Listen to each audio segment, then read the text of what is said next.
God dictates the future. The Lord brought me out here today. You got to put God first in all that you do. It's going to entail looking at artists from a different perspective. That most artists that you guys see, you know, they are so spiritual. They are so in tune with God. And we get excited when we get into the secular realm because God releases a certain type of anointing that's so prophetic that we can't even understand until after it has happened. You know, and it excites us, you know, but they're like we were saying, like, you know, you have to, just anybody can't work in that field. Just anybody can't be a doctor. Just anybody can't be a lawyer. You know, some people get scared of seeing blood. What? You know? So yeah, I'm just excited for something new.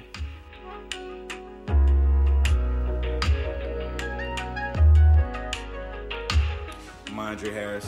And I'm Vidal Davis, and you're here live at Studio 609, Rockstar Entertainment, and we just want to tell you a couple things. You know, we sitting here and we just want to let everybody out there know that we're living proof of what God can do. Are you in? Come on, get down. Are you in?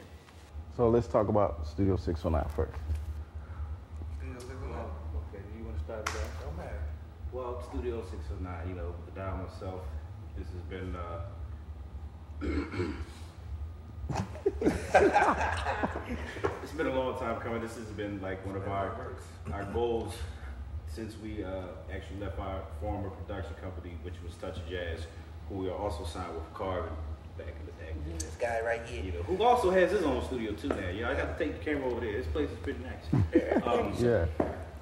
So, you know, Vidal and myself, you know, we've been working hard over this last 5 years, and we've been just taking our time and trying to, you know, get our situation together, our facility together, our production team together, and all these things that we need to advance, you know. And I believe we're here now. You know, we've accomplished a lot and got this building, and I believe like we're just starting all over again with this building and a new team of producers, writers, and everybody that comes under that. You know, feel free to establish. You know, it's actually a lot of opportunity for this new studio too, because there's a lot of talent in the city. And you got just more than singers, producers. You got people that can run studios, people that can manage. So it's a lot of opportunity for everything. So. And you know, that's our main purpose for putting it in Philly and not another city, because we understand like all the talent and just there's so much stuff here in Philly that is still unexposed and overlooked. You know what I mean? So you know, this is a chance and opportunity for us to give opportunity to other creative people. You know. Well, actually, in the future, I'm gonna be always honest with you. You know, this we got a plan to actually start like a big label for Philly, and just from all aspects, from gospel, R&B, to whatever, however, because we look at it as a job, as doing music, as well as being Christian at the same time. But we got to know how to differentiate that and do what you got to do at the same time. But it's just, you know, it's about to be crazy. It's about to open the doors for everything. Being a producer in this industry too, man, it's tough because the devil's always on your back. Yeah. Whenever you got a mind you want to do right or you want to do this or that, he's always on your back. So you always got to be mindful of what you're doing at the same time too, because you know it's easy to get caught up out there and really. Yeah, and just being a Christian and having a lot of this background and parents and grandparents, you know, it gives you a different insight. Like when you're in this business, you know, it gives you a sense of like a different set of eyes, kind of, you know, because there's so many things that come at you that people don't have a clue about, you know, and different attitudes and vibes and spirits that you have to deal with on a regular basis. So, you know, being that we're Christians, it gives us that extra strength to fight against these things, you know. We're all human, but I feel like we're covered, you know. We got them covered. Well, we was in church first. That's how we got all this. Right. Playing drums, beating cymbals Sunday morning, and you know, that's how we got all of this original. first. So you know, that's where it all first started. So then from then on, we just took those instruments that he gave us and just used them to get what we had to get. But of course, as you find yourself, you know, you will experience different things in life. You know, you may go astray, but you know, I believe that we were deeply rooted in Christianity, so we didn't go. You know, things could come at you, and you won't. Very hard. You know, you won't like submit to certain things. Yeah. As The other word people say, would do, train you a know? child up the way to go. Yeah. So most of all, I think my aspect is different because I came from a Muslim background.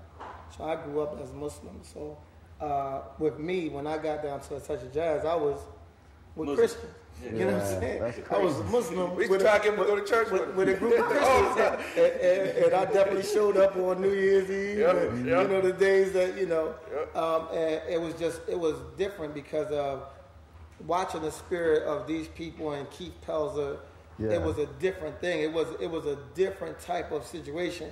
It wasn't a lot of major conflict, and if the conflict ever started, it stopped immediately. Yeah. So it wasn't like followed with fights or whatever. It was like it started, it stopped, and we was back to brothers again. Yeah. So to even see that type of camaraderie is like what makes that what is the glue that keeps it from expanding into this major issue? Right. What stops it? And again, you know, they were so into church. So the more you be around it, the more you find yourself that way. You know what I mean? I'm not a smoker nor a drinker, you know, but we all have our little vices, and then when you get older, you realize that they are vices.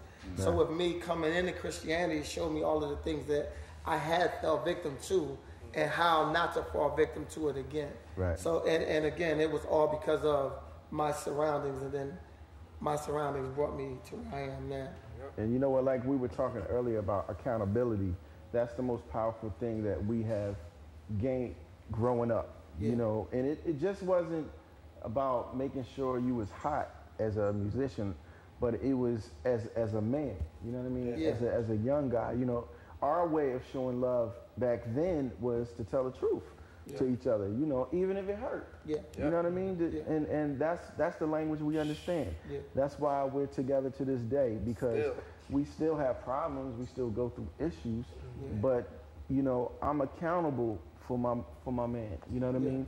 Like me and Tom were just talking earlier, and it's just like a blessing that you can have a friend from years back that can still be honest with you and tell you, like, look, man, what you doing? Check you. It's whack.